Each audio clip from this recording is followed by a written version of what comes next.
ஆன்மீக சொந்தங்கள் அனைவருக்கும் அன்பான மாலை வணக்கம். நாம் நம்மளுடைய சேனலில் தொடர்ந்து நிறைய சுவாரஸ்யமான ஆன்மீகம் சார்ந்த தகவல்களை தாங்க பார்த்துட்டு வந்துட்டு இருக்கோம். அந்த வரிசையில் இந்த பதிவில் என்ன பார்க்க போகிறோம் அப்படின்னா, நவம்பர் மாதம் 5ஆம் தேதிக்கு பிறகு ஏற்படக்கூடிய கிரக மாற்றங்களானது என்னென்ன மாற்றங்களை விருச்சிகராசினியர்களுடைய வாழ்க்கையில் ஏற்படுத்தி கொடுக்க இருக்குது, என்ன விஷயங்கள்லாம் உங்களுக்கு அடுத்து நடக்க போகுது, எதிலெல்லாம் நீங்கள் எச்சரிக்கையாக இருக்கணும் அப்படின்றத தான் இந்த பதிவில் தெரிஞ்சுக்க போகிறீங்க. ஸோ கண்டிப்பாக இந்த வீடியோ உங்களுக்கு ரொம்ப ரொம்ப யூஸ்ஃபுல்லாக இருக்கும். ஏன்னா இந்த மாதத்தினுடைய தொடக்கத்தில் இருக்கும், இன்னும் இறுதி வரைக்கும் இருக்கக்கூடிய நாட்களில் என்ன வேணாலும் எப்போ வேணாலும் நடக்கலாம். ஸோ அதை பற்றின ஒரு பொது பலன்களை தான் நீங்கள் தெரிஞ்சுக்க போகிறீங்க. இது தாண்டி இன்னும் உங்களுக்கு நிறைய விஷயங்கள் வந்து தெரிஞ்சுக்கணும் அப்படின்னு நினைக்கிறீங்கன்னா, மறக்காமல் உங்களுடைய ஜனனகால ஜாதகத்தை செக் பண்ணிக்கோங்க. அந்த மாதிரி பலன்களை நீங்கள் வெளியில் எங்கேயும் போய் பார்க்காம இருந்த இடத்துல இருந்தே ஈஸியாக வந்து பார்த்து தெரிஞ்சுக்க முடியும். ஆமாங்க, ஆன்லைன் ஜோதிடத்தின் மூலமாக. மறக்காமல் நீங்கள் அப்படி தெரிஞ்சுக்கணும்னு நினைக்கிறீங்கன்னா, ஸ்க்ரீனில் தெரியக்கூடிய எந்த வாட்ஸ்அப் நம்பரை இங்கே தொடர்பு கொண்டு உங்களுக்கான பலன்களை இருந்த இடத்துல இருந்தே ரொம்ப தெளிவாக ரொம்ப நல்ல முறையில் வந்து பார்த்து தெரிஞ்சிக்க முடியும். கண்டிப்பாக முயற்சி பண்ணி பாருங்கள். இப்போ வாங்க, நவம்பர் மாதத்தினுடைய கிரக மாற்றங்கள் எப்படி இருக்குது அப்படின்றத பற்றியும், அந்த கிரக மாற்றங்கள் என்னென்ன மாற்றங்களை விருச்சிகராசினியர்களுக்கு கொடுக்க இருக்குது அப்படின்றதையும் தெரிஞ்சுக்கலாம். வீடியோக்குள்ளே போகிறதுக்கு முன்னாடி நீங்கள் இன்னும் நம்ம சேனலை சப்ஸ்கிரைப் பண்ணாமல் இருக்கீங்க அப்படின்னா, மறக்காமல் சேனலை சப்ஸ்கிரைப் பண்ணிக்கோங்க. கூடவே பக்கத்தில் இருக்கிற பெல் சிம்பிளையும் கிளிக் பண்ணிக்கோங்க. அப்போ தான் நாங்கள் போடக்கூடிய வீடியோக்கள் எல்லாமே உங்களுக்கு நோட்டிஃபிகேஷனாக உடனுக்குடன் வந்தடையும். நீங்களும் பார்த்து பயன்பெறலாம். வாங்க வீடியோக்குள்ளே போகலாம்.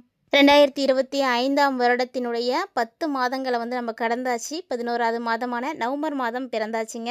இந்த நவம்பர் பார்த்திங்கன்னா ரொம்ப சிறப்பான ஒரு மாதம். ஏன்னா இந்த நவம்பர் மாதத்தில் இருக்கக்கூடிய கிரக சூழ்நிலைகள் ஒன்றுமே அவ்வளவு அற்புதமாக இருக்குது. ஏன்னா இந்த நவம்பரில் தான் சனி பகவான் வக்ர நிவர்த்தி அடைகிறாரு. மேலும் குரு பகவானும் பார்த்திங்கன்னா உச்சமடைந்த குரு வக்ரமாகிறாரு. ஸோ இந்த மாதிரி நிறைய அற்புதமான மாற்றங்கள் எல்லாமே நிகழப்போகுது.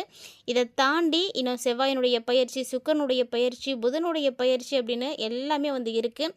ஸோ இந்த கிரகநிலைகள் எல்லாமே வந்து ஒவ்வொரு கிரகத்தோடு இணையும் பொழுது நிறைய அற்புதமான யோகங்களை வந்து ஏற்படுத்தி கொடுக்குது. அதுவும் இந்த நவம்பர் பார்த்திங்கன்னா அரசு மற்றும் அரசு சார்ந்த துறைகளில் இருக்கக்கூடியவர்களுக்கெல்லாம் ரொம்ப சிறப்பாக இருக்கும். எந்த ராசி அப்படின்றதெல்லாம் கிடையாது. அரசியல் சார்ந்த விஷயங்களில் ஈடுபட்டிருக்கக்கூடியவன் எல்லாருக்குமே இந்த நவம்பர் நல்லாயிருக்கும் பொதுவாக. அது மட்டும் இல்லாமல் இந்த நவம்பர் மாதம் யாருக்கெல்லாம் குழந்தைகள் பிறந்திருக்கோ அந்த குழந்தைகள் ரொம்ப யோகக்கார குழந்தைகளாக இருப்பாங்க. ஸோ குழந்தைகள் பிறந்திருக்கக்கூடிய நேரம் உங்களுடைய வாழ்க்கையில் எல்லா செல்வங்களும் வந்து சேரும். ஸோ ரொம்ப அற்புதமான ஒரு மாதம் தான் இந்த நவம்பர் மாதம். இந்த நவம்பர் மாதத்தில் ஏற்படக்கூடிய கிரக மாற்றங்கள் அப்படின்னு பார்த்தீங்கன்னா, நவம்பர் மாதத்தினுடைய தொடக்கத்தில் நவம்பர் 2ஆம் தேதி அன்னைக்கு சுக்கிர பகவான் தன்னுடைய சொந்த வீடாக இருக்கக்கூடிய துலா ராசிக்கு வந்து பயிற்சி ஆகிட்டாரு.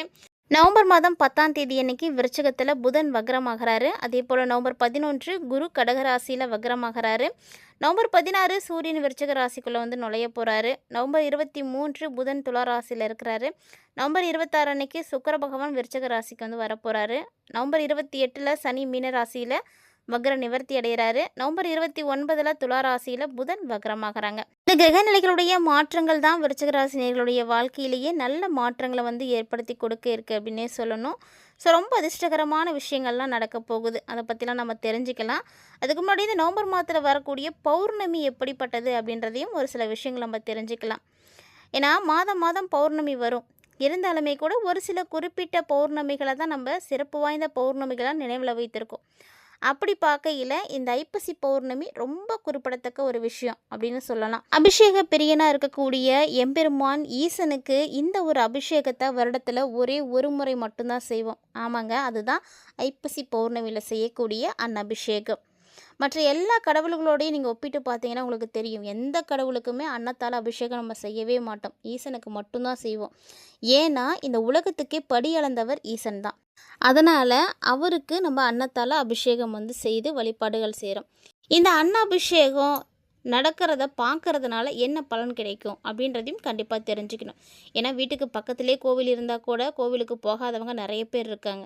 ஆனால் நீங்கள் அந்த தப்பை செய்யாதீங்க. உங்கள் வீட்டுக்கு பக்கத்தில் சிவாலயங்கள் இருக்குன்னா மறக்காமல் நாளைக்கு நீங்கள் போங்க. அங்கே நடக்கக்கூடிய அன்னபிஷேகத்தை தரிசனம் செய்யுங்க. இது என்ன பலனை உங்களுக்கு கொடுக்கும் அப்படின்னா, அன்னதோஷத்திலிருந்து உங்களை வந்து விடுவித்து கொடுக்கும். அதாவது தன தானியத்திற்கு தட்டுப்பாடு இருக்காது. ஒரு வருஷம் முழுக்க உங்கள் வீட்டில் அரிசி இல்லை, பருப்பு இல்லை, அந்த மாதிரி எந்த ஒரு பிரச்சனையும் உங்களுக்கு இருக்காது. தனம் தானியம் நிறைந்து இருக்கும் உங்கள் வீட்டில். செல்வ செழிப்பானது கிடைக்கும். ஸோ அதனால் நீங்கள் என்ன பண்ணுறீங்கன்னா, இந்த அன்னாபிஷேகத்தை பாருங்கள். தீரா நோய் இருக்கக்கூடியவங்க, தீரா கடன் இருக்கக்கூடியவங்க, வாழ்க்கையில் இத்தனை வருஷம் ஆயிடுச்சு ஆனால் எனக்கு இன்னும் திருமணம் ஆகலை, இவ்வளோ நாள் ஆயிடுச்சு எனக்கு இன்னும் குழந்த பாக்கியம் இல்லை, ரொம்ப நாளாக இந்த கடன் பிரச்சனை இருக்குது எனக்கு அப்படின்னு இது மாதிரி தீரா பிரச்சனைகளுக்கு எல்லாத்துக்குமே தீர்வு கொடுக்கக்கூடியது தான் இந்த அன்னாபிஷேகம். இந்த அன்னாபிஷேகத்துக்கு நீங்கள் போய் சிவபெருமான தரிசனம் செய்துட்டு அங்கே கொடுக்கக்கூடிய அந்த அன்னாபிஷேக சாதத்தை நீங்கள் வாங்கி சாப்பிட்டீங்க அப்படின்னா உங்களை பிடிச்சிருக்கக்கூடிய தரித்திரம் பீடை எல்லாமே வந்து போயிடும்.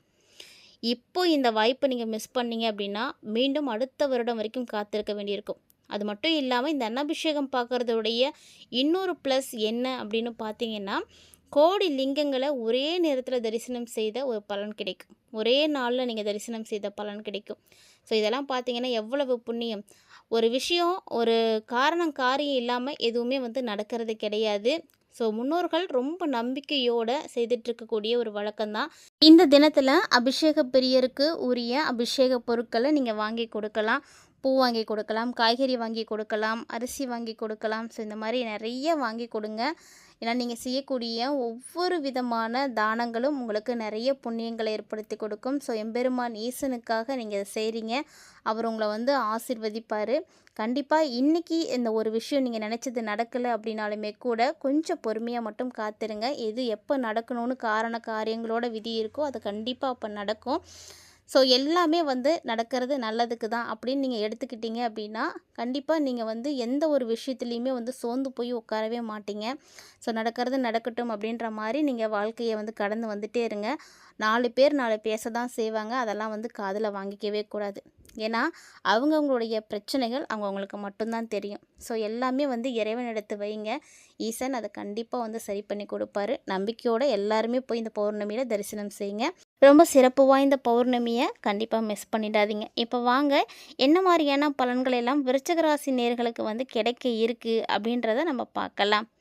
விருச்சிக ராசி இல்லைன்னா விருச்சிக லக்கணத்தை உடையவர்களுக்கு பிறந்திருக்கக்கூடிய நவம்பர் மாதம் மிகப்பெரிய மாற்றங்களை உங்களுக்கு உண்டு பண்ணி கொடுக்கும். அதாவது உங்களுடைய ராசி அதிபதி செவ்வாய் ராசியிலே இருக்கிறாருங்க. குருவினுடைய பார்வையில் அதுவும் இருக்கிறாரு. அற்புதமான ஒரு காலகட்டம். பணம், நகை, கடன் சார்ந்த விஷயங்கள்ல இருந்து எந்த பிரச்சனைகளும் உங்களுக்கு வந்து இருக்கவே இருக்காது. எல்லாம் சரியாக போயிடும். ராசி அதிபதி பலமாக போகிறாரு. அதனால் உங்களுடைய மனசுலேயும் கெட்ட எண்ணங்கள், கெட்ட சகவாசங்கள், கெட்ட தொடர்புகள் இது எல்லாமே வந்து உங்களை விட்டு போயிடும். கண்டிப்பாக வேலைவாய்ப்பு இல்லாமல் இருக்கக்கூடிய விருச்சிக ராசி நேயர்களுக்கெல்லாம் இந்த டைமில் வேலைவாய்ப்பு வந்து உறுதியாக கிடைக்கும். வலிமை அடைவீங்க. வேலையில் எந்த பிரச்சனை உங்களுக்கு இருந்தாலும் எல்லாமே வந்து கிளியர் ஆகிடும். ஸோ இனி உங்களுக்கு ஒரு பிரச்சனையும் இருக்காது அப்படின்னு கூட சொல்லலாம். குறிப்பாக விருச்சிக ராசி நேயர்களுக்கு இந்த நவம்பரில் கடன் தீரும். ஏதாவது ஒரு வகையில் உங்களுக்கு ஒரு அதிசயம் நடக்கும். உங்களுடைய கடன் பிரச்சனை முழுசுமாக அடையறதான வாய்ப்புகள்லாம் இருக்குது.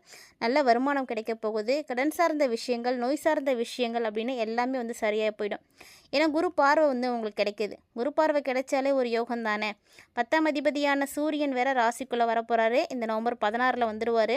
அதனால் தொழில் பார்த்திங்கன்னா நல்லாயிருக்கும். அதனால் விருச்சிக ராசிக்காரங்க பயப்படாமல் தொழில் செய்யுங்க. 16ஆம் தேதிக்கு அப்புறமா நீங்கள் சொந்த தொழில் கண்டிப்பாக வந்து தொடங்கலாம், வாய்ப்பு இருக்குது. அதே போல் தொழிலில் இருந்து வந்த எல்லா விதமான இருளும் வந்து நீங்கிடும். அடுத்த படிக்கு நீங்கள் வந்து போவீங்க. நீங்கள் இருக்கக்கூடிய நிலையில் இருந்து ஒரு படி நீங்கள் முன்னேற்றம் அடைவீங்களே தவிர எந்த வகையிலையுமே உங்களுக்கு தோல்வி இருக்காது. ஒரு சிலர்லாம் பார்த்தீங்கன்னா ஒரு வேலையில் இருந்து இன்னொரு வேலைக்கோ, ஒரு கட்டத்திலேருந்து இன்னொரு கட்டத்துக்கோ வாழ்க்கையில் நகரணும் அப்படின்னா யாரையாவது வந்து எதிர்பார்ப்பாங்க. யாராவது உதவி செய்ய மாட்டாங்களா, யாராவது துணை நிற்க மாட்டாங்களா அப்படின்னு. ஆனால் இப்போ விருச்சிக ராசி நேயர்களுக்கு அந்த பயமும் அந்த துணையோ தேவையே இல்லை. ஏன்னா யாரையுமே எதிர்பார்க்காம நீங்கள் அடுத்த கட்டத்துக்கு வந்து போக போகிறீங்க. ஸோ எடுத்த காரியங்கள் வெற்றி பெறும். அதனால் தைரியமாக இருங்க. ஒருவேளை உங்களுடைய ஜாதகத்தில் சனி வக்ரமாக இருக்காரு அப்படின்னா பணவரவு, பொருளாதாரம் எல்லாமே வந்து நல்லாவே இருக்கும். 3 நாளுக்குடையவராக இருக்கக்கூடியவர் அப்படின்றதுனால முயற்சிகள்லேயும் வெற்றிகள் கிடைக்கும். ஆரோக்கியம் ரொம்ப நல்லா இருக்கும். சின்ன சின்ன விஷயங்களில் கூட நீங்கள் முயற்சிகளை கைவிட்றாதீங்க. சனி நல்லா இல்லை அப்படின்னா அதுவும் நவம்பர் 28ஆம் தேதிக்கு அப்புறமா தான் நிறைய மாற்றங்கள் வந்து ஏற்படும். ஒரு முறைக்கு 2 முறை முயற்சி செய்யுங்க. தோல்வி அடைஞ்சிட்டோம் அப்படின்றதுக்காக அதை அப்படியே விட்டுறக்கூடாது. முயற்சியுடையார் இகழ்ச்சி அடையார்னு சொல்லுவாங்க. ஸோ அதனால் முயற்சிகளை எடுத்துகிட்டே இருங்க. 7 மற்றும் 12ஆம் அதிபதியாக இருக்கக்கூடிய சுக்கிரன் 12ஆம் வீட்லேயே வந்து புதனோடு வந்து சேர போகிறாரு. ஸோ சுக்கிரன் வந்து சேர்றதுனால உங்களுக்கு லக்ஷ்மி நாராயண யோகம் இருக்குது. லக்ஷ்மி நாராயண யோகம் கிடைக்கும் பொழுது விருச்சிக ராசி நேயர்களுக்கு வெளிநாடு, வெளியூர் போல் எல்லா இடங்களுக்கும் பயணங்கள் போகிறதுக்கான வாய்ப்புகள் இருக்குது. திருமணமாகாமல் இருக்கக்கூடியவர்களுக்கு வெளிநாட்டு மாப்பிள்ளை, வெளிநாட்டு மணமகள் கிடைக்கலாம். அதுக்கும் வாய்ப்பு இருக்குது. ஸோ திருமணமாகாமல் இருக்கக்கூடியவங்களாம் இந்த டைமில் திருமணத்திற்கான முயற்சிகளை தாராளமாக எடுக்கலாம். கண்டிப்பாக நல்ல ஒரு வரன் அமையும். ரொம்ப நாளாக போகணும்னு நினச்சிட்டு இருந்த எல்லா இடங்களுக்கும் நீங்கள் சுற்றுலாவும் போயிட்டு வரத்துக்கு வாய்ப்பு இருக்குது. ரொம்ப அற்புதமான ஒரு மாதம். பணவரவு ரொம்ப ரொம்ப அற்புதமாக இருக்கும். ஏன்னா குரு வந்து உச்சமாக இருக்கிறாரு.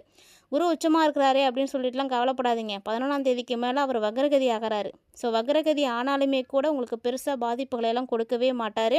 உங்களுடைய குடும்ப தேவை, குழந்தைகளுடைய தேவை, பொருளாதார தேவை அப்படின்னு எல்லா தேவைகளையும் இந்த மாதம் கண்டிப்பாக நிறைவேறும்.